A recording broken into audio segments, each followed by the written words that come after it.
All right, all right, all right. Awesome sauce. All right. We're gonna give it some time. It is 3 o'clock Saturday. Awesome sauce.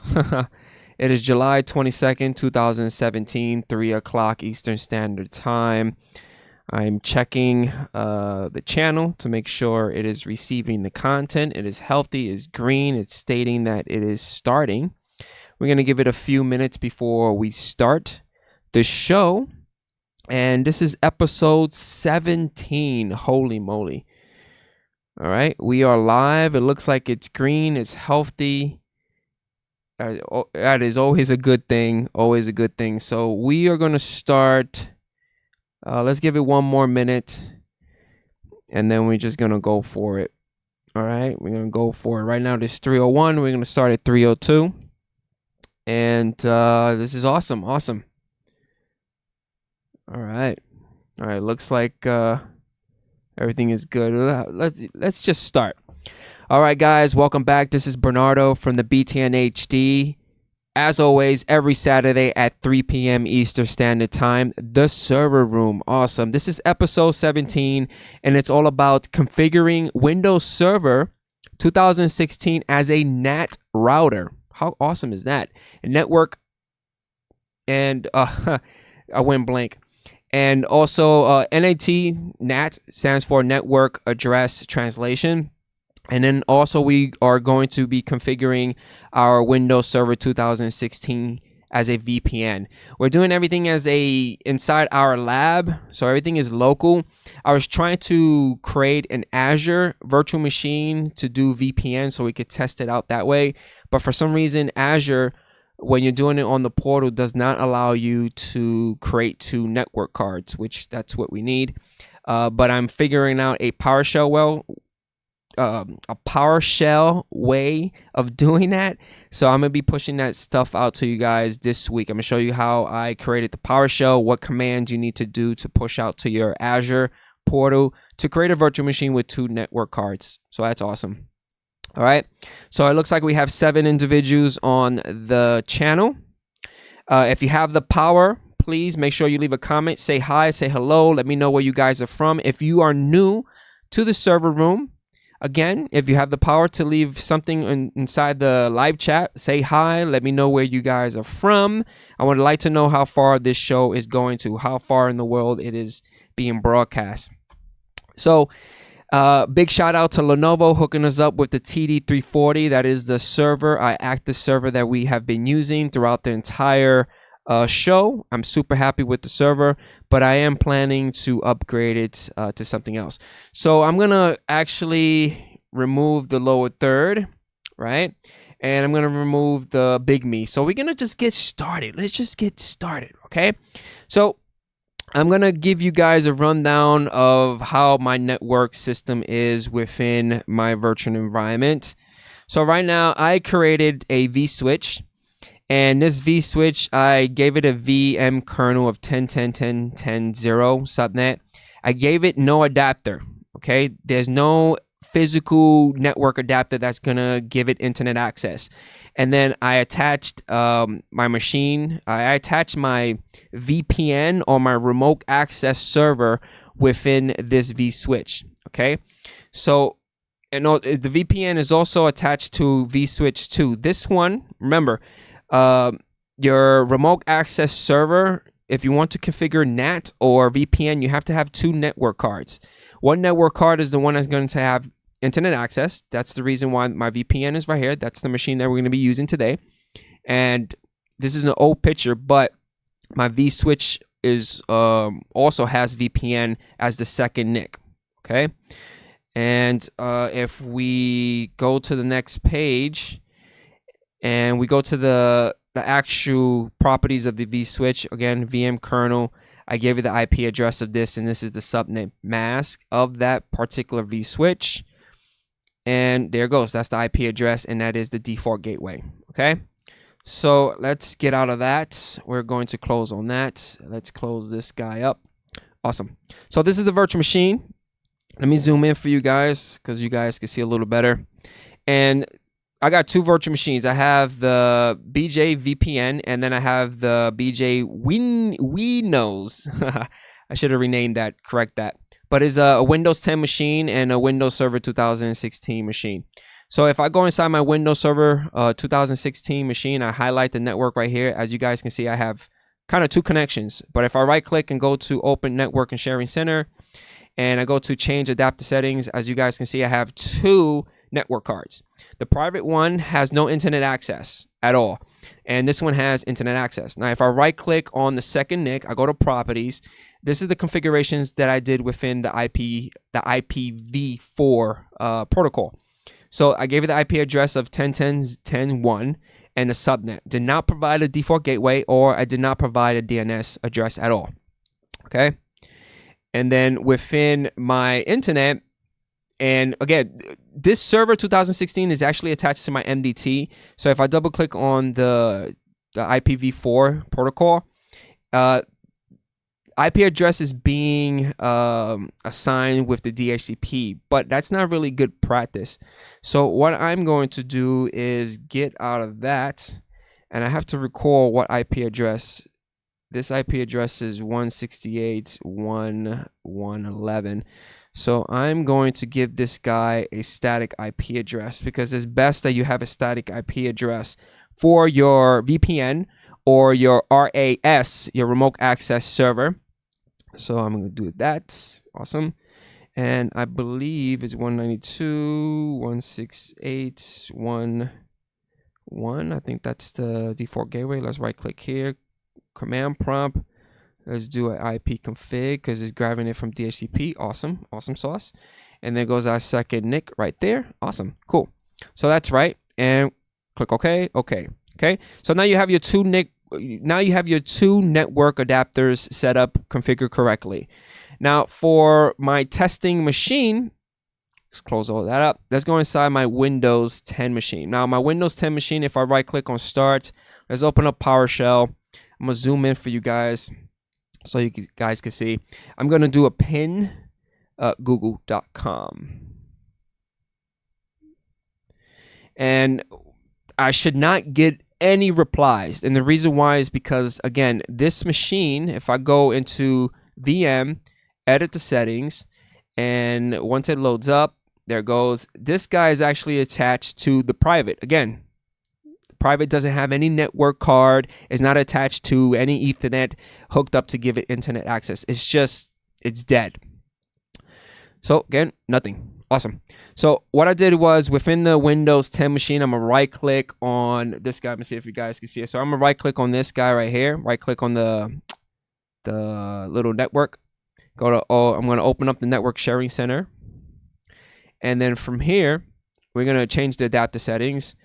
And if I right click on our network adapter, go to properties, and I'm going to go inside our IPv4, and this is the settings that I gave it. I gave it 10.10.10.10.10. It's off the network, it's off the grid, and it's this is the subnet, and the default gateway is 10.10.10.1, which is actually the private IP address. So this IP address that I'm using as the default gateway is actually the IP address that I provided within my VPN, or whatever you want to call that server, private, the second network card, okay? And then I gave it the DNS of 888, which is Google's DNS, okay?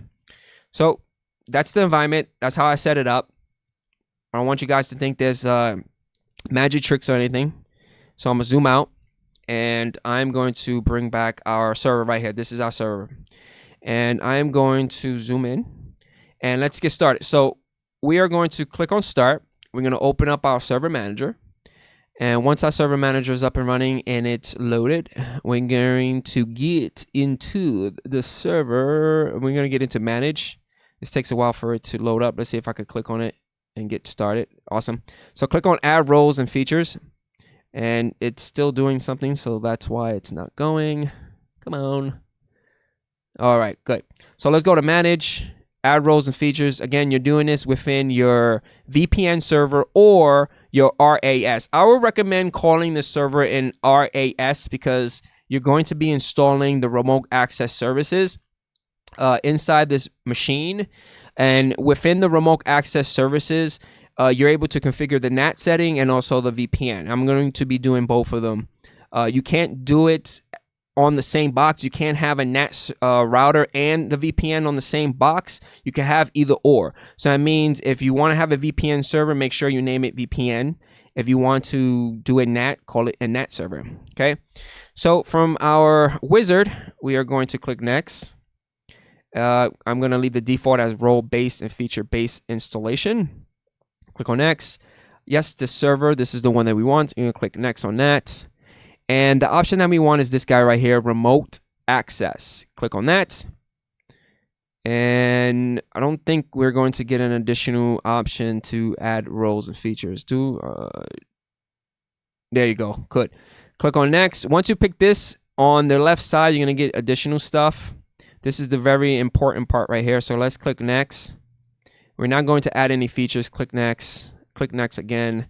And the part right here is you need the routing. And the routing is automatically needs, the routing, when you pick routing, it automatically needs additional stuff, and it's going to pick the direct access and VPN. Okay, so let's click on that. You're going to get the additional stuff. This is all the stuff that it needs, all the goodness. And we're going to click add features, and it automatically checks the direct access and VPN, the RAS, which is the remote access services. Okay, click next. It also installs web services. And I'm going to leave everything as the default. I'm not going to change anything. Okay. Click next on that. And I'm going to install. You might want to reboot your server. I've come across sometimes when you install the services, when you right click on it to configure it, the properties doesn't pop up. So restarting the server normally just kickstarts it, or just restarting the application. Like when you open up the remote access service, just restart that application. It will work with no problem. So hopefully this will go through quick. So right now it's started the installation. Let's zoom out a little bit. Cool. Let's look at the chat room. I got 14 individuals tuning in. Thank you so much. I love when you guys come by, say hi, and just hang out with me and learn something new. So we got Tony. Hey Tony, how you doing? Jeff, how you doing? We got Danny, awesome. We got Justice I, from Sweden, awesome.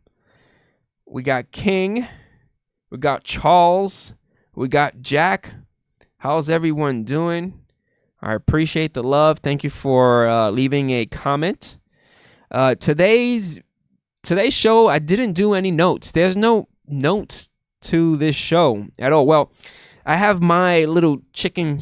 My chicken notes right here. I don't know if you guys can see clear, but I don't know. I don't know if you guys want me to like convert this stuff to something readable, something that you guys can read and use. But the stuff that I'm doing right now is pretty self-explanatory. Once you install the features, all you need to do is just open up the remote access and just configuring it within your environment. I'm doing it super basic, something straightforward. You probably are really tight with security because within your VPN, especially your VPN, there's a lot of protocols. Some of them are secure, some of them are not secure, but they're turned on by default. So you probably need to get in there, configure your firewall, because there's certain ports that you need to open up for VPN. I know you need to open up SSTP, the IKE ports. There's a bunch of them, and if you have, I do recommend that you create your machine within your DMZ, and then within your firewall, you convert all the ports that you need to configure correctly for it to work properly. When I was testing everything out within Azure, again, I had a lot of problems because of the second NIC, but I did have to configure the firewall, the network security group, with all the ports that I needed for it to start talking to the outside. So that was a pain in the butt, but I got it somewhat to work. It's just that second NIC, when you creating a virtual machine within Azure, it is just a pain in the butt. All right, so right now we are waiting for this to finish installing. And once it finishes installing, we could continue. Like, come on. Tony, yes, it is. It's pretty straightforward. I think the only thing that you need to use, well, when you're doing the NAT router for within Windows Server 2016, it's pretty straightforward. I think the only part that you actually need to take time going within your switches or within your firewall and start configuring correctly so the outside world could talk to your inside world is when it comes down to VPN. You have to sit down with your team and decide what ports you want to have open, which protocols you want your VPN to establish during the first initial connection between the home user, like your client, to connect to your server.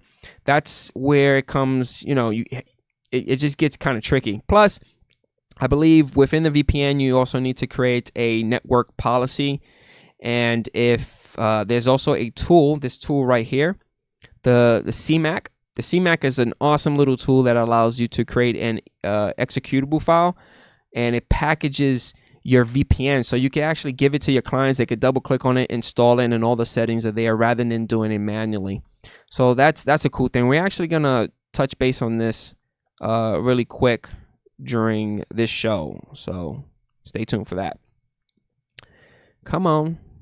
Right now we are waiting for it to finish installing. This is one of the perks of IT when you're installing stuff. It's like a waiting game, right? This is when you go take a coffee break, go to the bathroom, go walk around your office and start chatting with people or do something else. But right now we are just waiting for it to configure. And once the RAS, the remote access services, is configured, it's just get in there, configure, test out, and then we're almost good to go. Wow, we got someone from Africa. Awesome. Welcome everyone. Again, thank you everyone for joining today's show. Awesome. Thank you so much. I'm gonna put the big me, more personal, right? So I'm thinking I want to get some feedback from you guys. Those individuals that are watching and are there, definitely would like to hear from you guys. And I have a question. My question is this: I am thinking that I'm not going to cancel the show. I'm just going to take a break once episode 20 comes around. I do episode 20, do 3 more episodes for you guys, and then I'm going to take a little break so I can start collecting my thoughts and getting more material for you guys for the show. So I want to know what you guys think. So my question is it okay for me to take some time off from the server room and maybe start like second season? I don't know. I don't know how long I'm going to take. It's probably it might be like maybe 2 weeks, 3 weeks off, so I could recollect myself and start creating and building more materials for the show. I find myself kind of crunch, like Monday morning, I got to start creating the environment, testing out the environment, creating the documentations for you guys, making sure everything is working for the show. So it's really tight with time. And I want to try to put as much effort and more time to this stuff for you guys. So rather than just finding little things right away just to do the show, I definitely want to hear from you guys to see what you guys think. Maybe episode 20 would be the end of season 1. Let's call this season 1. And then season 2, we would continue again with episode 21, but with good materials. I'm fresh. I'm back into it. But I definitely want to hear from you guys of what you guys think. So let me downsize big guy. Still going. Come on.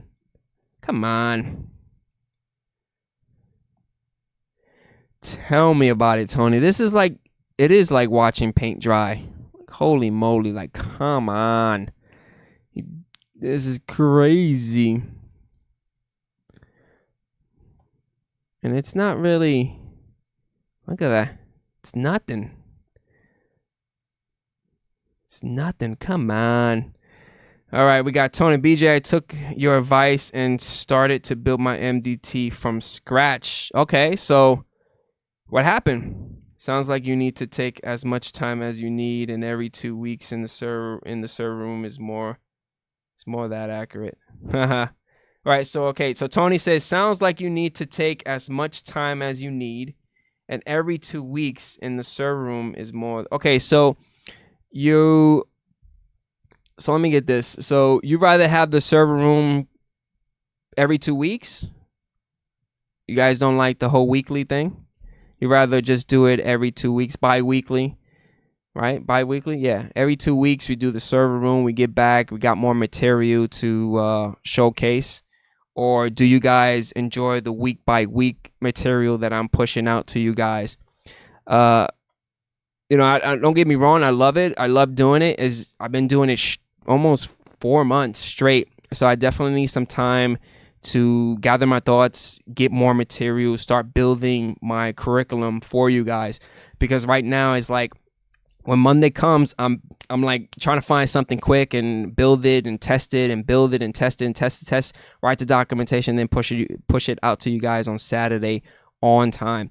But I definitely want to hear from you guys.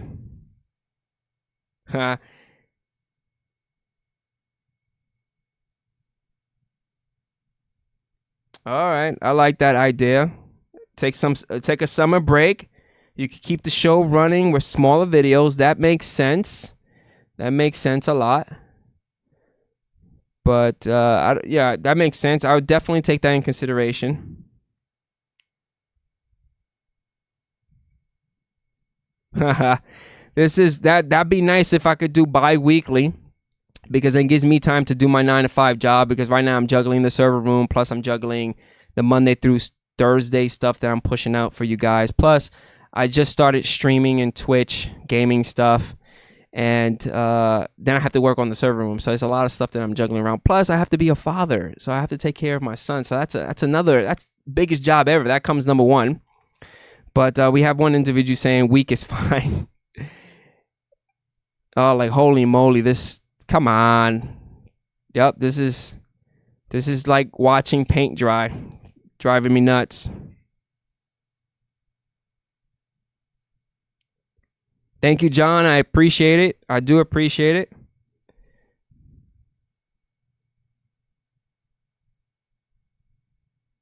Oh, this is true. I do agree with you.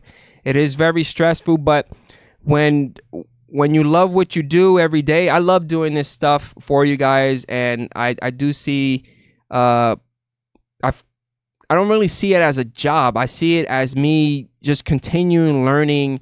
I learn almost every day something new, and then I always like built for what I already learned in the past, and I learn new ways to do it. So yeah.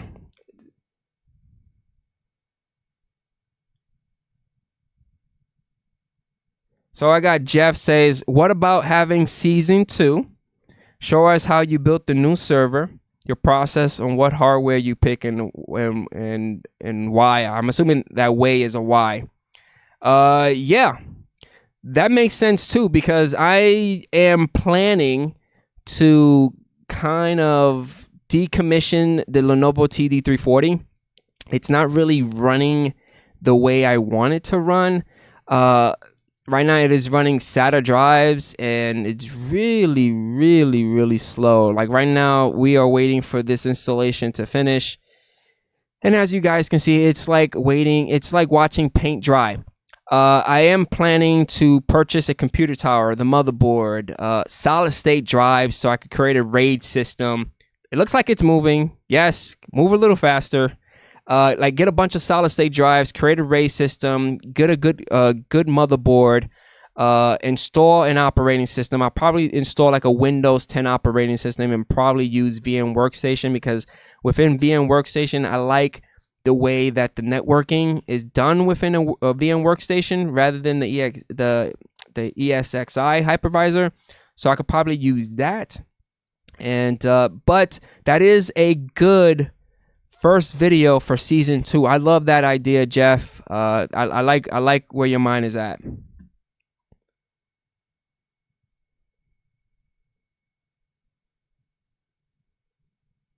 Yes, a lot of you guys A lot of you guys always follow me because of the MDT. I'm not a guru with MDT. I don't want you guys to think like I'm a guru that I know everything about MDT. A lot of stuff that I know with MDT is just trial and error. It's just I go in there, I try it out. If it doesn't work, it doesn't work. If I receive an error, I search it online. I Google it. Google is my best friend, and I find solutions from Google. I take those solutions. If it doesn't work for my environment, I tweak it to the point that it works, and then I push it out to you guys. But I am not a guru within the MDT. I have a lot of experience with it, and the majority of my videos that I've done for you guys is either video requests, or I experienced it, or I actually have it within production. Like the majority of the stuff that I have within my MDT, plus the best practice that I push out, like, I don't use the admin account to log into my MDT. That's a big no-no. I only do that within lab. But the majority of the stuff that I show you guys, the deployment, the Pixie, the SCCM stuff, all that stuff, I actually do it within the production environment. I actually have a lot of experience with that. And a lot of you guys have helped me in the past too with my problems. And I take your solutions and I convert and I create videos and I push it out to you guys, because then everyone learns, right? So it looks like the paint is drying a little faster. It is moving. Damn it. It is so slow. But I mean, once it finished installing, it's like pretty straightforward. And I'm hoping it finished. Like, come on. Come on. It's moving. It's moving. It's moving.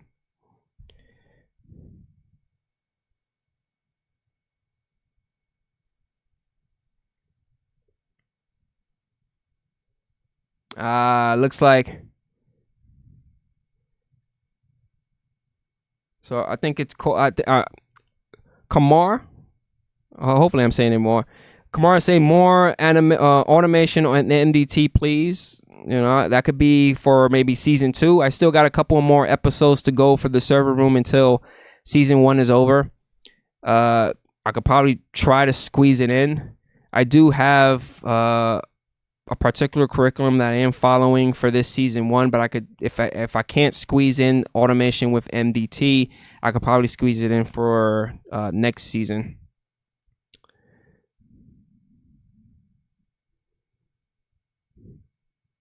John says hashtag MDT master. No. I am not a MDT master. No way. I do appreciate that, but I am no way an MDT master. I am still a noob.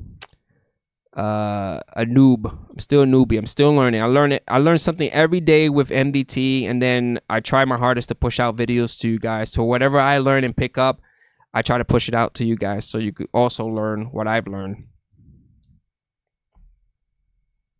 All right, so it looks like it's going extremely slow. Holy moly.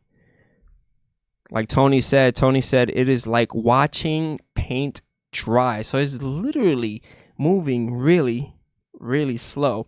But we are about 27 minutes into the show. We have 16 people. This is awesome. Also, if you are new to the show, like I say all the time, you're new to the show, make sure you leave a comment. Let me know who you are. Say hi. Also, make sure you hit that like button, because again, the like buttons basically tell me that you guys enjoy the show, enjoy the material, and it just makes me push even harder to give you guys good stuff every Saturday.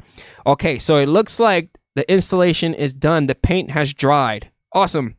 So what you could do from here is you can either click on this guy, and you're going to get a window pop up. So let me just zoom out, because this is where all the action. This is when we start speeding. When you click on that, a window should pop up, this guy. We're not going to pick anything as of yet. Just close that. Just click OK. And we're going to close this guy. So within your server manager, let me zoom in. Awesome. We're going to go to Tools. And within Tools, we want to access this guy, Routing and Remote Access. Click on that. And we are going to minimize our server manager. Look at this guy right here. Look how beautiful is that. But there's a problem. You see that red down arrow? That red down arrow means the following. It is not working. We need to configure it. So again, the first part of this video, we're going to be configuring our Windows Server 2016 as a NAT router. We want to provide this machine right here this machine that I have right here, this beautiful machine right here, we need to give it internet access. Okay, so we are going to do the following. So let me zoom in so you guys can take a look. Awesome. We're going to right click on the primary node. So whatever name your server is, this is the primary node. Right click on it. And what we're going to do is configure and enable routing and remote access. When you click on that, you're going to get a nice little wizard. Click next. And then you have many options. Now, the option that we're going to be doing today would be network address translation. Network address translation, NAT. I think I said something else. Okay. And then the second part of the show, we're going to be doing this. So for now, we're going to pick this. Awesome. We're going to click on next. And right here, you need to pick the network adapter that has internet access. This is the reason why I named the internet and private, because it makes it extremely easy to pick which one has internet. If not, you're going to have Ethernet 0, Ethernet 1, and you know, whatever. So we're going to pick the one that has internet access. Click next on that. And then from here, you have two options. It says Windows didn't detect name and address services DNS, which is kind of strange because I do have DNS and DHCP on my network. So I'm going to pick, I will set up the name and address services later and click on next. Okay. If not, you could do enable basic name address services, routing, and remote access assign addresses automatically and forward name resolution request to DNS services on the internet. I'm not going to do that as now, but it's really up to you on how you want to control the name and address services within your network. But for now, for this lab, for this show, we're going to do this option. Click next on that, and we're going to click finish. Now, when you click on finish, you're going to get this right here. Remote access services is unable to enable routing and remote access for the properly reasons, unable to open ports for routing and remote access in the firewall. Again, you have to go inside your firewall within your Windows Server 2016 and configure that. I'm going to click OK on that. And let's zoom out. And it's going to give you this option. This little guy is going to start. I'm going to right click on the start menu and go to control panel. And to make life easy within my environment, I'm going to check my firewall. It is on, but I'm going to turn it off. So let's turn off the firewall within this server. Not really best practice, but when you need to test everything out, this is the way that you do it. So we're going to disable the firewall within our server 2016.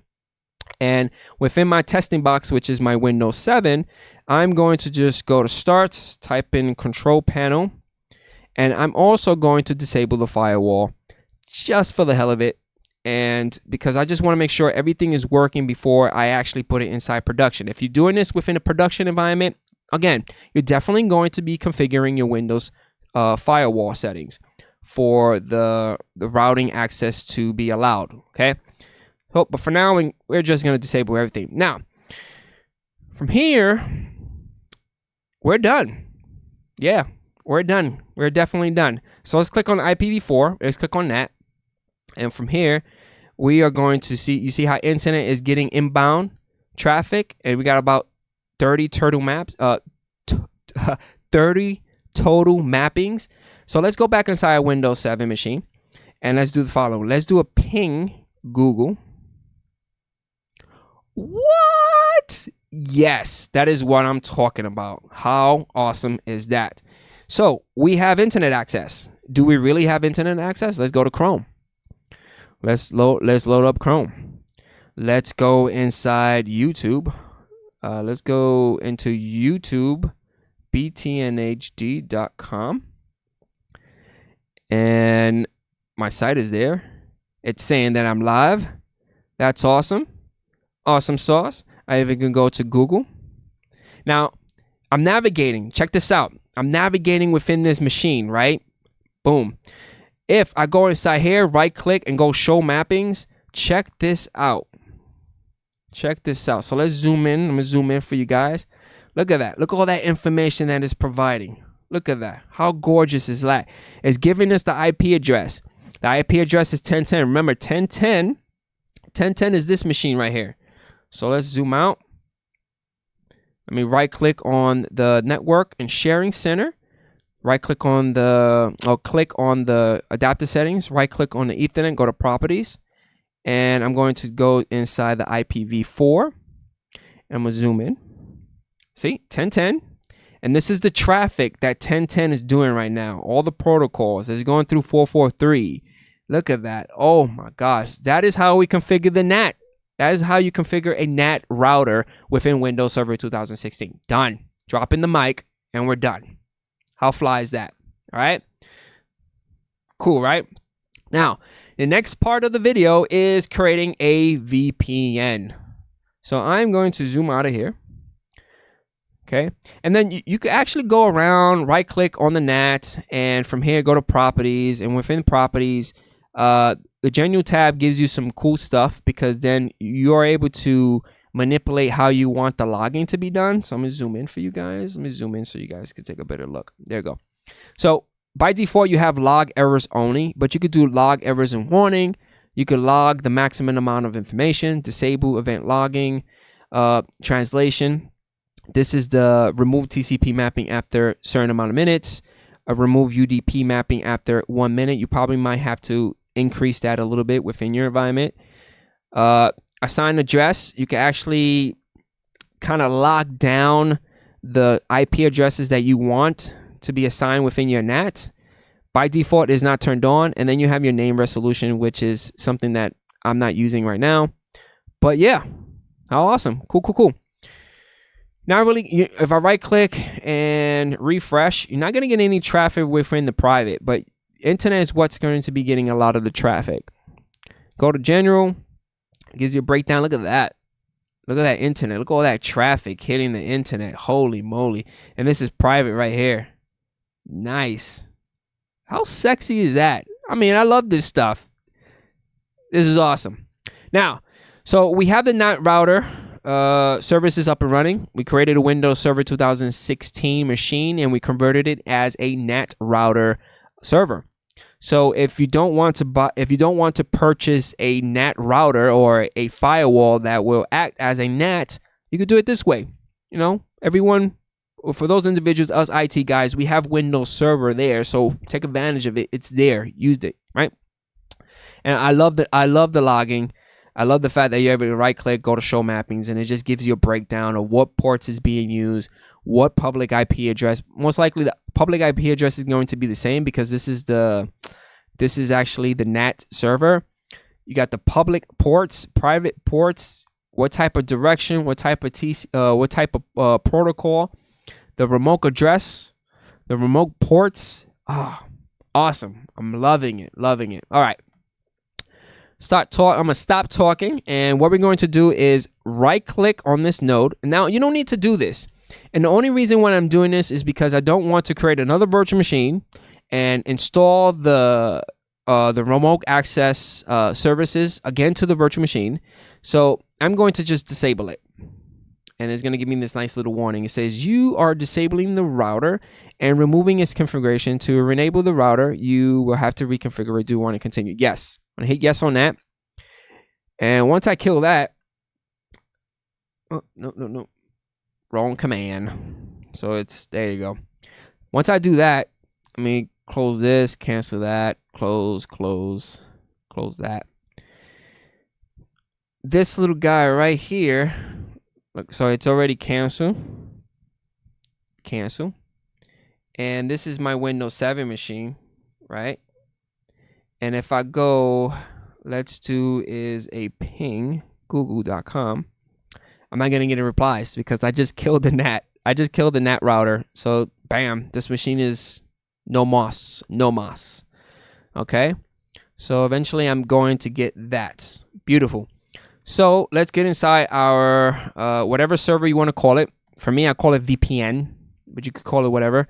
And you're going to have your routing and remote access console open. I'm going to right click again, and I'm going to do is configure and enable routing and remote access.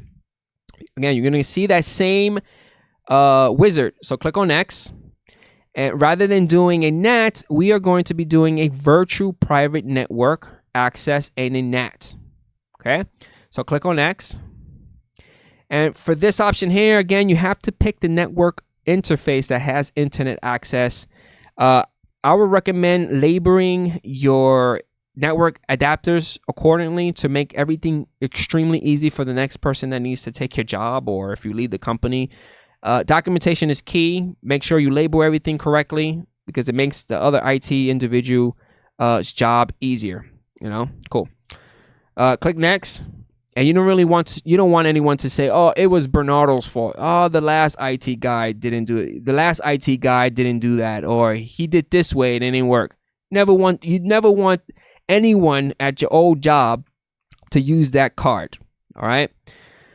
From here, you have IP address assignments. You are able to do automatically, or you can actually specify a range of addresses. I'm going to specify a range of addresses.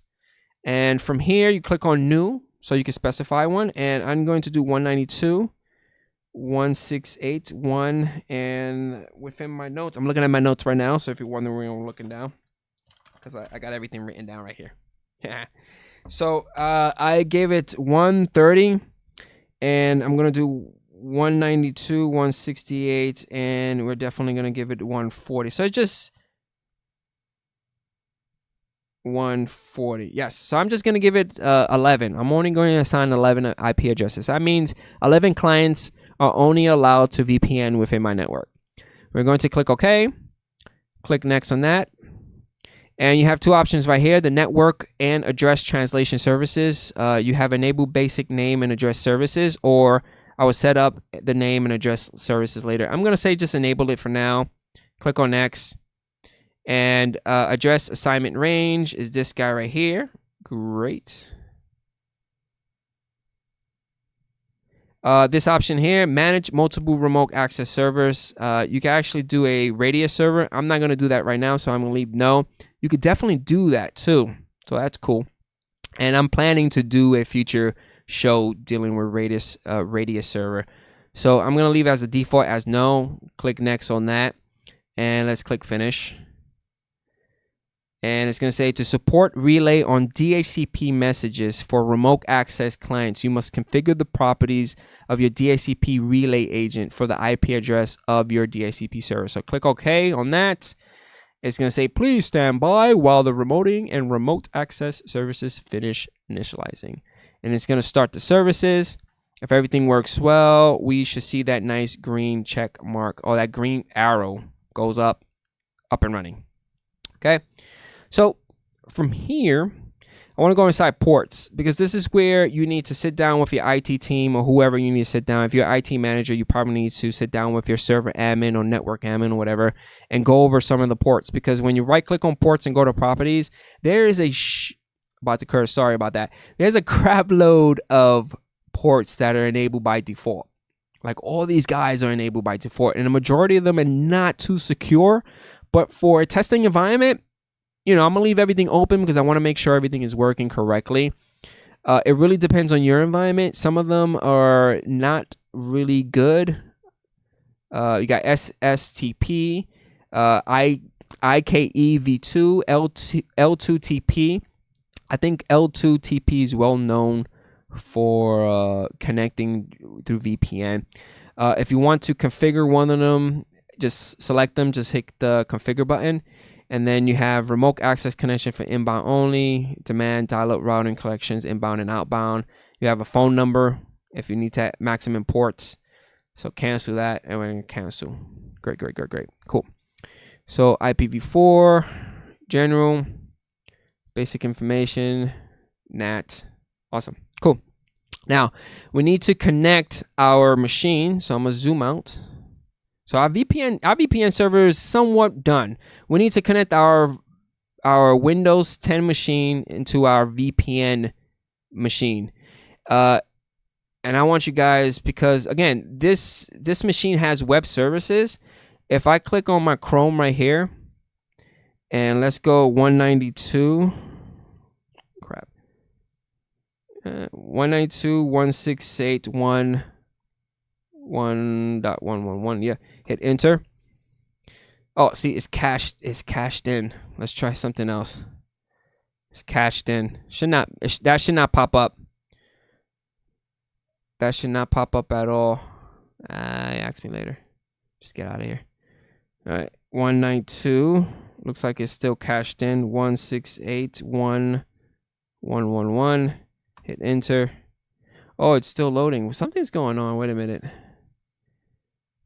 I still have internet access. Oh, because of the NAT. Because it's configured the NAT. That's why I also have internet access. All right, cool. But I want to see something. If I go to run, am I able to go into 192.168? So right now I haven't really finished configuring it yet. I do have internet access in some way, but am I able to get into $? Oh yeah, cool. Cool. All right, cool. So let's establish the VPN. So to establish the VPN, the next thing that you need to do is, I'm looking at my notes, we need to create a profile for your VPN. You need to establish who gets access to your VPN. To do that, you need to open up the network policy services. I think that's called NPS. So I'm going to minimize this guy. Awesome sauce. And I'm going to go and bring up the server manager. And within tools, we need to locate the network policy server, not services, server. So click on that. So once that loads up, we need to create a policy because we want our VPN users to have access. So within policy, network policies, you have two defaults. They're both disabled. So we're going to right click on network policies and click on new. And let's give it a name. Let's go BTNHD connection. Awesome. And let's specify. Now the type of access is going to be a remote access server, VPN dial-up. And we're going to click next on that. And for specific conditions, this is where you click add. And then you pick who or what is going to have access to your VPN. So you have Windows group, machine groups, or user group. I am going to pick Windows group. And this, again, this is not really best practice, what I'm going to be doing right now. So you probably like, no, Bernardo, no. But again, this is my lab. But you might want to do is go within your Active Directory, create a security group, a specialized security group. Let's call it, I don't know, VPN, right? Real simple. And then VPN will be attached to this right here, and whoever's inside that security group will have access to VPN. Okay, but for just for the simple of this video and this show, let's just do domain users. So whoever's inside the domain users group will have access to the VPN. So we're gonna click OK, and OK again. There goes our Windsor group. You can even add additional ones if you want. You can even do date, time restrictions. You could do connection properties. It's a lot of stuff that you could do here within this network policy that you're creating for your VPN. But for this show, we're just doing a Windows group. Click next. And we have just 3 simple options. You have grant, deny, and then you have access is determined by the user's dial-in properties, which is override APS policies. Now, the user's dial-in properties would be, I believe, within their local settings or within the Active Directory user account. I'm not too sure because I normally don't use this option. I normally use this option here, and we're going to click next on that. You're able to configure your authentication methods. I'm just going to use the MS Chat v2. Very basic. This is well known.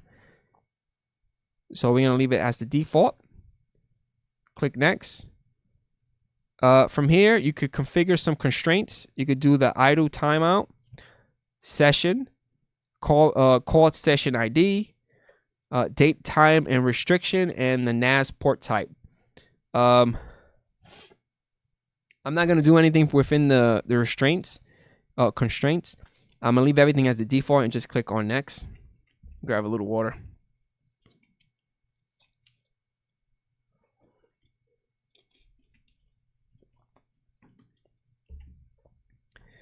Okay, so we're going to click next. Okay, wait, before we click next, this is configure settings. You could do radius. We're not doing the radius setting right now. You could do vendor specifics, multi-link and bandwidth allocation protocol.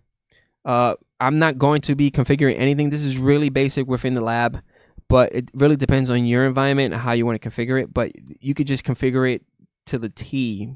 But I'm going to just leave everything as the default, not touch anything. Click on next. This is what's going to happen within the network policy, and finish. Bam, there goes our connection. So what we are going to do is zoom out and close that up. And I am going to do, yeah, it's weird. Okay, so within our Windows 10 machine, I am going to create a VPN to see if our connection works. And again, let's go to here. Let's go here. I want to test something out. Okay. All right, good. Cool. All right, so let's go inside our trusty notification center right here. Click on that. We're going to go to all settings. And within all settings, we're going to do the following. Let's go inside, where are you? Network and internet. And within network and internet, we're going to see VPN. And within VPN, you have this nice big plus option that says add a VPN. So let's add a VPN. And you have like a nice little form that you need to fill out. Now, the VPN provider within Windows 10 only gives you one, which is Windows 10 built-in. You're going to give the connection a name. So let's BTNHD TSR, the server room 017, which is the server room.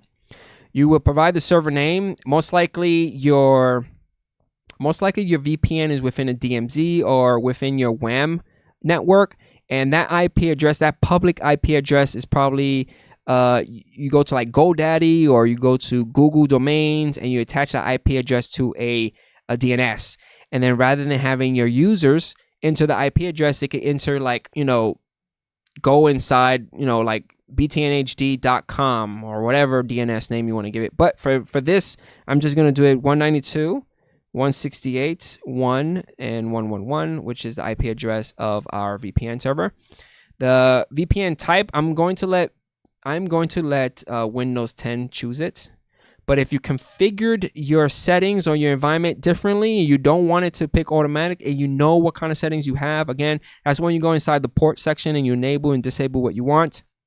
With the L2TP, more of a corporate environment, you have a certificate that you probably need to establish within the CMOC, the CMOC, which is the utility to create a executable file, which I'm going to go over. You might have to import a certificate inside that exe. If you're doing point-to-point tunneling protocol or doing a pre-shared key, but I'm going to do automatic for now. I'm going to do username and password. If you have a smart card, you could do it that way. If you have a one-time password or a certificate, you could do it that way. But for this show, we're going to do username and password. I'm not going to enter the username and password. Not a good thing to have that, or have remember my sign-in info, because if not, you have their VPN. Anyone that walk by your computer could just basically click in your VPN and get full access to it. So click on save. And you have your new VPN connection. Awesome. So before I even establish the connection, I want to just zoom out and let's get in here. Let's zoom in. I'm going to minimize our network policy server. And let's minimize server manager. Awesome. Let's get inside our remote access. And remote access clients, I'm gonna right click and refresh. I don't have anything in there, so I don't want you guys to think, oh, it just works. No, I'm gonna refresh again. There's no clients attached to it at all. But what I'm going to do, let's get inside our Windows 10, and let's click on our new VPN connection, and let's click connect. Now, again, this is within the Active Directory, so you have to do BTNHD or whatever your Active Directory is, / and I'm going to log in as the administrator. I know, bad practice. But most likely you have like a user or whatever. And let's put the password in. Okay. Looks like it's verifying. Looks like it's doing its thing. Is it going to work? Let's see. Is it going to work? The moment of truth. Is it going to work? I don't know. It is taking its sweet time. Let's see if we can move over here. Let's right click on the remote access clients, refresh. No connection has been established. Let's go back. It is still trying to connect. It is still trying to connect. Connect, damn it. Okay, it's connecting. It is connecting. It's connecting to something. Let's go. Okay, let's go back into the server. Let's right click on here. Let's go to refresh. No clients have been established. Let's go back. It's connecting. It looks like it's connecting. Let's see if we can get connected. Come on, baby, connect for me.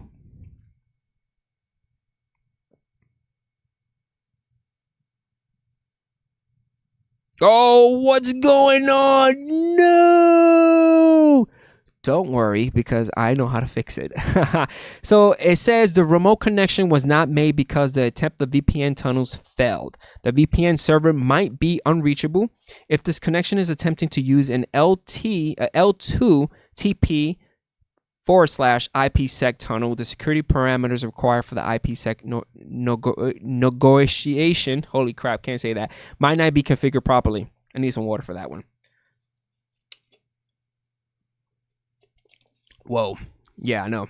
Let's click on close. And how to fix that option? Super easy. So what we need to do within our Windows 10, let's go inside our little guy right here, right click on it, and go to Open Network and Sharings. And we are going to go inside Change Adapter Settings, and you're going to see your network adapter. You're going to see our VPN. So right click on it and go to Properties. And within Properties, we have the IP address. That looks okay. Within Options, okay, we don't really have, you don't want to remember the credentials, so we're going to leave that as alone. And go to Security. Now, with Security, by default, you have automatic. So it should pick up the VPN type, okay? The data encryption, it says optional. I don't really like that option. So let's say require encryption. Disconnect if the server declines. This is a must. I don't like this option. I definitely want to connect if there's an encryption. And our server has encryption. But there's a problem. Look at that.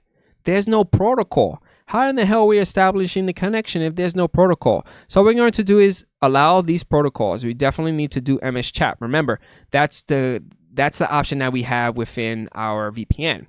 So let's click OK on that. Awesome. Let's click O close. Awesome. Let's go back in here. This is our VPN server. Right click, refresh. I don't have anything in there. Let's go back in here. And again, this is my Windows 10 machine. My Windows. Click close, and we're back here. We're gonna click on connect. And again, we need to log in. So we're going to log in with an Active Directory user account. Okay. And verifying. Same process. Hopefully that works. I'm hoping that works. And let's see what happens now. Let's see what happens now. Because I know I tested this out before. And I had the same problem, and that was the fix. But as always, when you're doing this stuff live, nothing wants to work the way it wants to work. But that is okay. But I think I did something different with you guys that I did not do when I was testing it out. And I think that might cause a problem. Connection to the remote cannot be established, so the port used for this connection was closed. See, I know what happened. All right, so let's remove that. Because I'm gonna see something. Let's zoom out of here. Because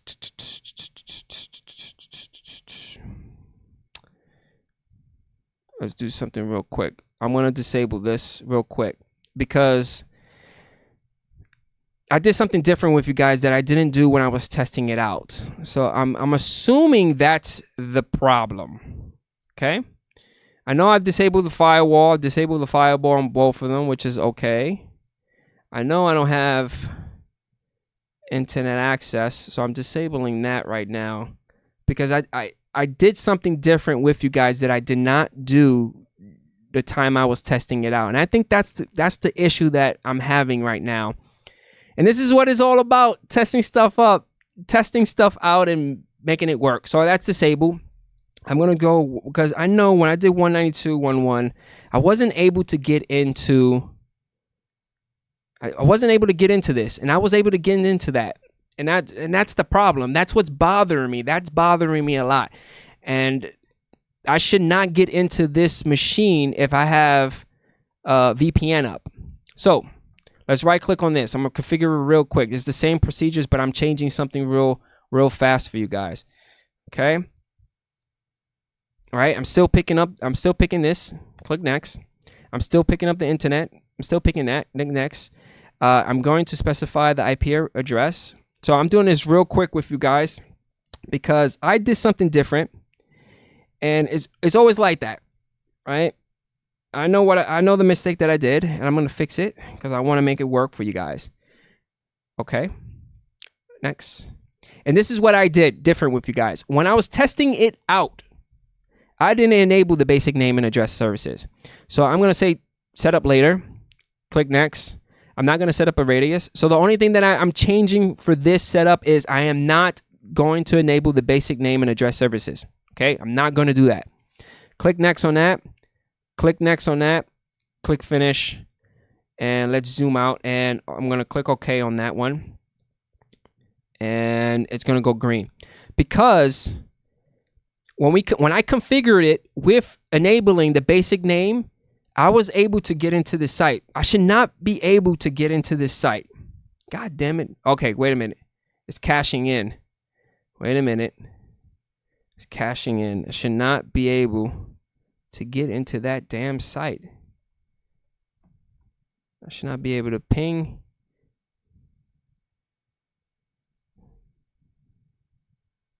What's going on? Da, da, da. There you go.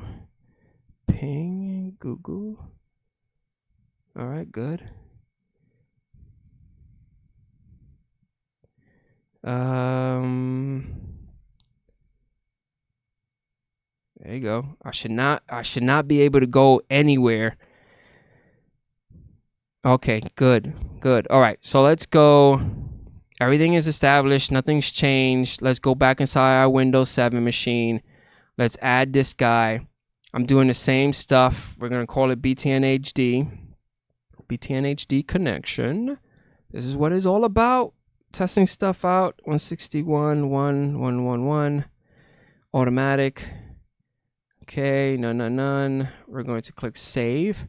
And why bother? We're going to right click here. We're going to go there. We're going to change the adapter. We're going to right click on the adapter, right? Same procedures, because remember the security, bam, got to allow that protocol and require encryption. And we're going to click OK. And I know, let me double check. Let me double check with you guys, because I know I disabled the Windows firewall, right? Right? Or am I going crazy? All right, turn off. Turn off. Get out of here with that. Okay, good. Turn off. Okay, we changed that. Great. Let's go back here. Let's connect. Let's put our credentials. All right. There we go. Hallelujah. Yes. That is what I'm talking about. Damn it. I won't have internet access, but I should be able to get into this, and then I should be able to do $. See, $. And I think if I do right click, go here, let's do bj-mdt/$. Okay. Wait, is that the name? Oh, wait a minute. I don't have $. Attached to it. Duh. That's why it's not working. Okay, so VPN is up and running. Boom.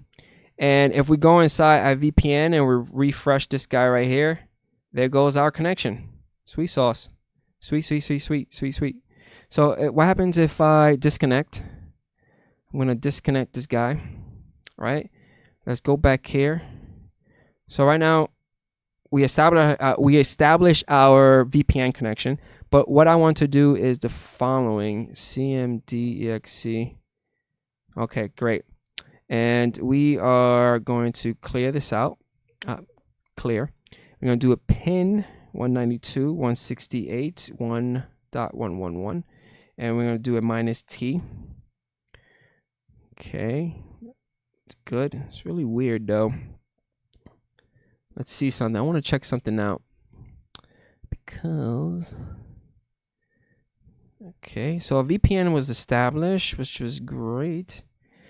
See, I don't have NAT. All right, I want to see something. I want to see something before I let you guys know, because something's bothering me. I should not be able to VPN. I mean, I should not be able to ping this server at all. Okay, so let's Control Delete. Let's restart you. Let's restart it. Let's just restart it. Okay, so we established the VPN. The only problem was that I did something different, and that was a no-no, right? That was a no-no for me. I enabled the name-based option, and once I enable it, it did not establish the connection. So once I told it not to enable the name stuff, the name services, it worked. Good. My thing, what's bothering me right now, because us admins are always like that, when we see something and we know it should not work and it's working, it's going to bother you. Wow, this is bothering me right now because this machine, this Windows 10 machine, should not be able to ping this machine at all. So I restarted the machine. So hopefully it flush everything out. Let's log into it. And once it logs into it, I am going to bring the PowerShell because I know I should not have access to it. I think the only way that I can have access to it is because of the private, the private NIC, but it doesn't because the remote access doesn't have NAT. So where the hell is it getting it from? So let's right click on this. Let's go to PowerShell. Okay, let's zoom in. Awesome. And I'm going to do is a cmd.exe. I love my command prompt. Clear that out. And we're going to ping that. Oops, too many periods. See what happens. And it's still connecting. That sucks. I don't know why that's doing that, because I know for sure this doesn't have any internet, but it's still giving me internet. That's weird. Wait a minute. Dun, dun, dun. I think I know. I think I know. Let's close that up.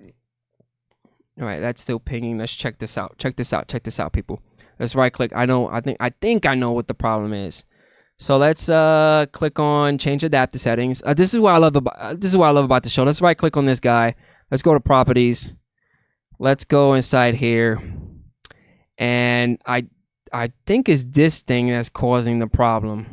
Right? So let's erase this. How about we erase this? Let's erase all this and just give it an IP. Matter of fact, let's do obtain IP address. DNS. Blah, blah. Click OK. OK. It's identifying right now. Bam, there it goes. Failure. Okay. That looks good. That's what I like to see. So what we're going to do is go back inside our little notification area. Let's see if you guys can see. You guys can see, right? Click on that. Let's go to settings, all settings. And I don't know if I can establish the VPN. Can I establish the VPN? Thinking right now. Matter of fact, wait a minute. Let me do something real quick. Let me not just go crazy. Let's right click on that. Let's go here. Let's give it something. Let's give it 10. Crap. 10, 10, 10, 10. 255, 255, 255, 0. Okay. Let's give it a DNS. Let's give it a DNS. We need to give it something. Got to give it something. Okay. Let's press OK. OK. Let's close that up. Because we already got the connection established. This is just me being paranoid. It's still failing. It's okay. Let's go inside network. Says no network. No network. Click VPN. I don't know. It's probably not going. It's not going to connect because they say no. It's no internet access. It's probably not going to connect. But I'll probably see no network, no internet, no network location could be attached. That sucks. All right. So whatever. It worked. It worked initially. It worked, but I just found it strange that it was still able to do that. If I go back here, I think I do 10, 10, 10, 1, and okay. It goes to reply, and then if I go back into our VPN, we close that, connect. Eventually it's gonna say internet. Right now it's not saying internet because it's still trying to pick up. And close that up real quick and zoom out real quick. There we go.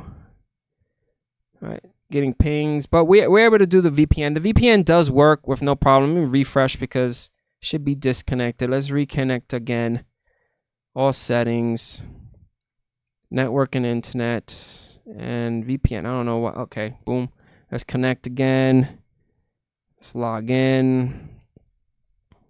Bam. Huh. There you go. It's connected. And we go back here. Refresh. Awesome. Cool. Okay. Awesome.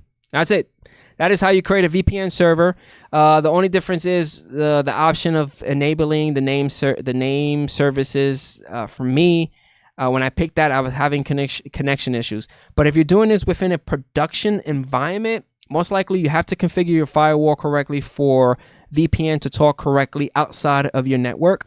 I do recommend having your VPN server inside your DMZ with the proper IP, with the proper ports enabled for it to talk to the outside world. You want to keep it nice and secure and locked down. But overall, guys, that's it. That's it for the show for episode 17 of how to configure Windows Server 2016 as a NAT router and also as a VPN server. Let's get into the chat before I let you guys go. I'm gonna at 4:15. Let's give it 3 minutes until we can end it. 4:15 we can end it. Let's go inside the chat room. We have Danny say what brand of hardware you support in your work environment. My work environment, I'm a Dell shop. My 9-to-5 job, we are a Dell shop / Cisco shop. That's what's inside our LAN room, our physical LAN room. Dells and Cisco switches. Within our office, we are again Dell machines and Macintosh, iMacs actually. Okay. We have Chad. Chad says, I configured this in my lab this morning. Nice. He actually did it with Hyper-V and Server 2016. Awesome. Congrats, Chad. That is awesome. I'm happy that you're here seeing me doing it within a VMware environment. I would love to hear from you, Chad. Did I do a good job? Did I do a bad job? I want to know what you guys think. Did I do a good job today? Did I do a bad job? Let me know at the comment section. I would love to hear from you guys because you guys make me stronger. And if you make me stronger, I try to produce more stuff for you guys. All right. We have John. How would you use the MDT/SCCM to deploy the installation of a certain Windows 10 UWP app? I gotta get back to you on that one, John, because I really haven't dealt with SCCM and MDT integrated to deploy applications as of yet. I always dealt with it with individual application. If I'm using MDT, I use MDT to deploy the application. If I'm using SCCM, I'm using the installation and packages within SCCM. Now you want to have MDT and SCCM integrated and most likely use MDT to push out the package. I have to look into that because I haven't really played with it too much, but just stay tuned. Tony says awesome sauce too. Jeff says Windows 10 machine. What do you mean, Jeff, with Windows 10 machine? Chad says this is all great for lab environment where you're interested in multiple AD sites. You are interested in multiple AD sites. Okay. Tony says sweet. Tony says appreciate the episode. Thank you, Tony. I appreciate you stopping by, tuning in, leaving comments, hitting that like button. Don't forget about hitting that like button before you guys leave. We got 1 more minute before I let you guys go. Tony says nice job. Got a troubleshooting session into. Yes, I love when it comes down to the point that stuff doesn't really work. Even though I tested it like 3 times this week and it worked flawlessly, it just worked flawless. And then when it's time for showtime, stuff doesn't work. But we had a nice little troubleshooting session right there. Hopefully you guys enjoy that. If you guys have tips, tricks of how you configure your environment, you have problems before, leave a comment. Don't leave a comment now. Come back once the video is fully uploaded to the channel and leave the comment there, because I will get a notification, and the comment is there forever for those individuals that come back and view the show to see the comments, because your comments mean a lot. All right, especially if you guys are giving feedback of how you dealt with this situation within your environment. Okay, it's like a nice like a central location of documentation. So make sure you come back, leave a comment if you have any tips, tricks, and all that good stuff. All right, guys, I'm going to leave you guys from there. I appreciate all the love, the support. Thank you so much for tuning in. Make sure you hit that like button, and I catch you guys on the next episode of the Server Room. All right? All right, so how you turn this off?